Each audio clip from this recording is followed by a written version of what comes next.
A Christmas Day flight from Johannesburg to Cape Town was forced to return an hour after takeoff due to engine trouble. FlySaFair's flight FA113 took off from Johannesburg from OR Tambo Airport at around 2:20 on Friday. However, shortly after the flight took off, the crew were alerted to a performance issue on the right engine and the flight was forced to turn back to Johannesburg. For more on this, we are joined by Kirby, the Marketing Vice President from FlySaFair. Thank you very much, Mr. Gordon, for joining us here on eNCA. Now, I know that you were doing some investigations.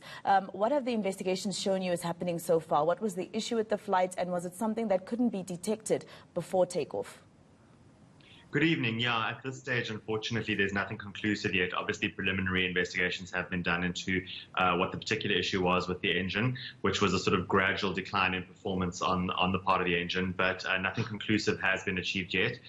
The engine's been shipped off to a specialist workshop to take a further investigation on the matter. All right, so how did you deal with the customers who obviously felt very inconvenienced? Perhaps they were going home for Christmas. What was how did you fix that part?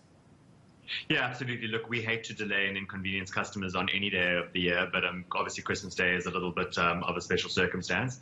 So fortunately, what we did was when we had radio in from the crew that there was an issue that they wanted to turn back, we immediately activated a spare standby aircraft, which was effectively there to accommodate the folks when they arrived back. And a vast majority of passengers, I think everyone except maybe two people, actually boarded the standing aircraft that was there waiting for them, and they were on their way again at about 4:20. All right. I just want to also talk a little bit about the effects that the COVID-19 pandemic has had on your industry. You have had to also cancel flights due to the change in curfew. How has this affected your business?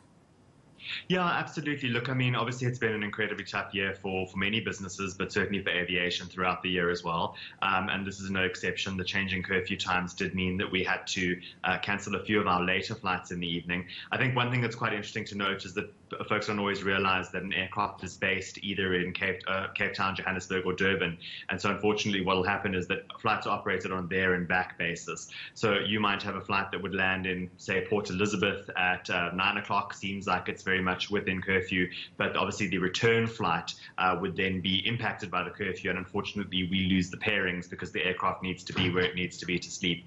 So it has impacted us. You know, for every flight that we lose, inevitably we lose two, which is a difficult thing, especially during a very sort of key time like this, which is when we need to really try and recoup some of our revenue.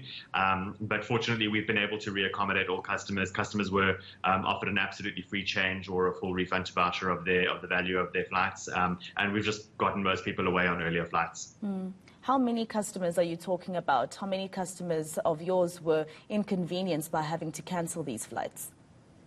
So we're holding about 35% of the domestic seat capacity at the moment, and we made these changes through December and through January, and that amounted to about 10,000 people.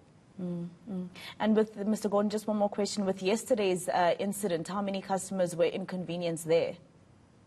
There were 144 people on board that flight. Well, thank you very much. That is Kirby, the Marketing Vice President from FlySaFair.